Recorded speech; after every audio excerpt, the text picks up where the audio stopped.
First of all, let me thank the organizers before we were pressed with time.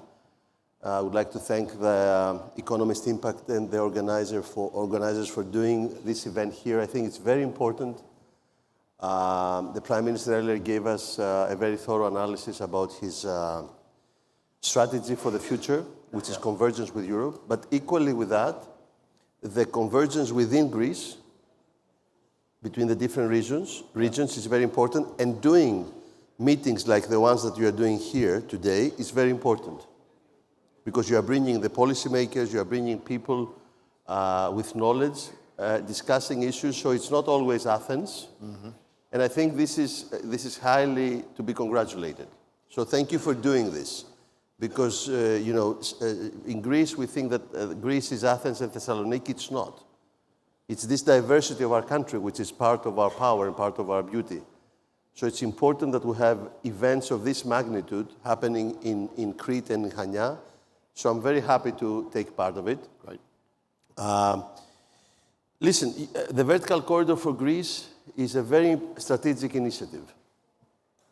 I think the President of the Republic, who His Excellency made the opening remarks of this event, spoke about initiatives of the past. I think the vertical corridor, and I'm not becoming too optimistic. I think for Greece, the vertical corridor is the beginning of a transformative project. What do I mean? Greece is 10, 11 million people. Yeah. By 2040, 2050, will be down to 8 or 9 million. Bulgaria is 6 million. They will become 5 million. Serbia, North Macedonia, Albania, Romania, more, Ukraine. All this region has been divided by geography, by history, by wars, by ideology. But this can become one polity. This can be transformed into one market with no one's hegemony, but with a common goal for peace and prosperity. So for Greece, becoming an anchor of a polity of 100 million people with no hegemonic behavior, we can create corridors of trade, of commerce, railways. You will be having the minister for the railways speaking later. Now, to go from Thessaloniki to Sofia, you need 12 hours. This is not an interconnected region. Yeah. When you speak about Scandinavia, when you speak about the center of Europe, when you're in Amsterdam, you think that Paris and Belgium and Liechtenstein is right across the corner. That creates a unity. We don't have that in our region. So for Greece, the vertical corridor has a strategic importance. We can transform the region, which had a lot of animosity and still has, not on the proportions of the past, and create this region with growth. So the natural gas is the beginning of a transformation of the region. And when you have the discussion about the IMEC, when you can say to India, I had the privilege to be in the Munich Conference on Security, and there was the Minister of Finance from India, and she said that India contributed 17%, 17, of the global GDP growth in 2025 came from India. They are growing 100 billion per year. This goes through commerce, through exports.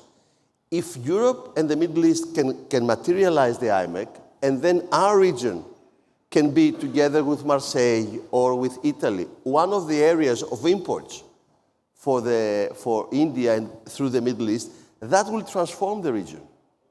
And with the political stability and economic stability that the Prime Minister spoke about, and his political vision, this can really make this region to flourish. So the vertical corridor, using our infrastructure, liaising with our neighbors, the TSOs reducing their tariffs, working with the Commission to resolve the regulatory uncertainty. Because you're absolutely right. Before last month, we could only do monthly contracts. Imagine you having a contract for your cell number where you had every month to go and renew your contract. It wouldn't work.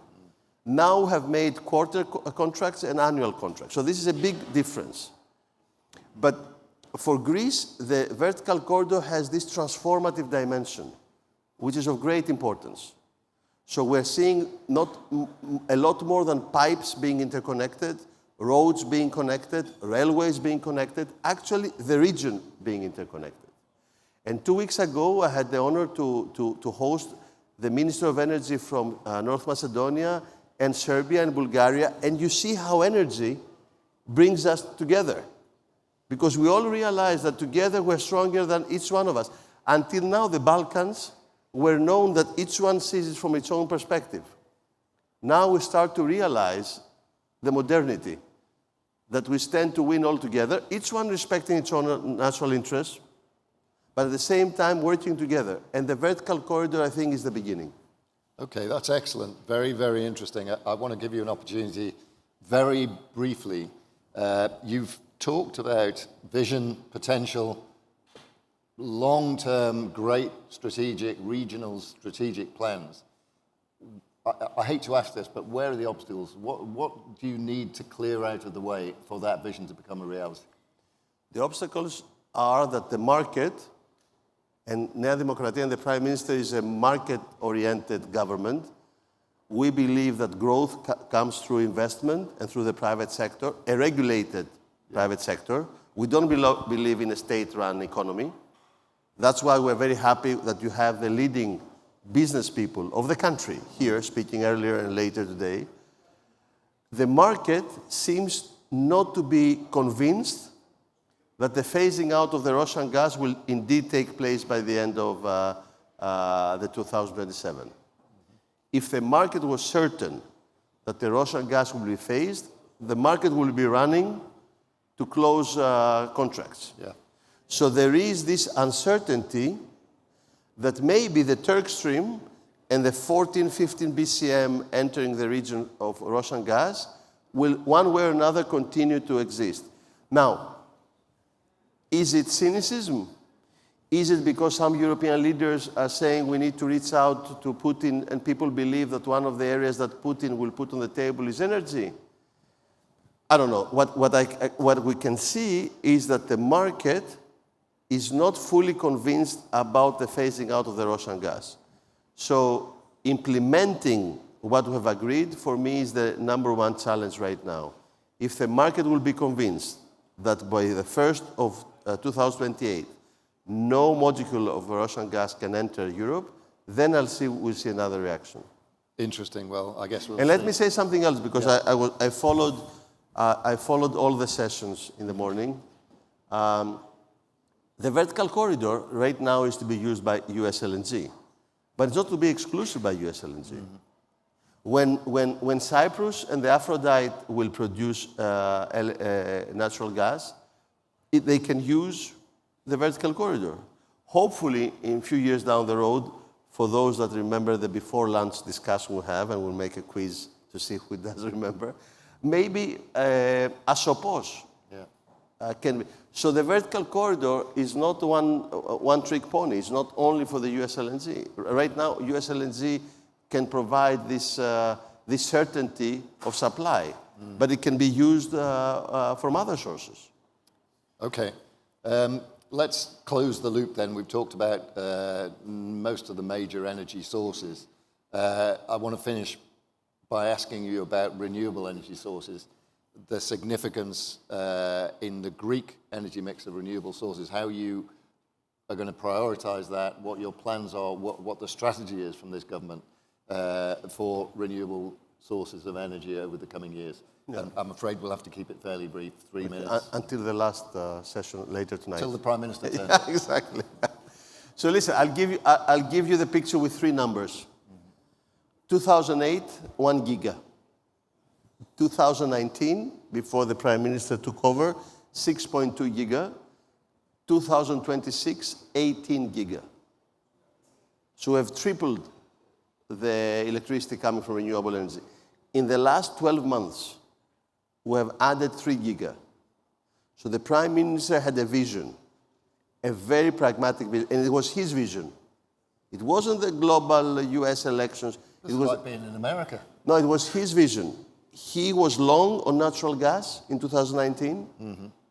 He couldn't advertise it, but he could invest in infrastructure, and that's what he did. And he was long on the renewables. So we now have 18 giga. Are we perfect? No. Where are we lagging? We're lagging seriously on the storage. Until March, we had 0 batteries linked to the grid. In April 1st, our first baby step was 32 megawatts. Now we're up to 210.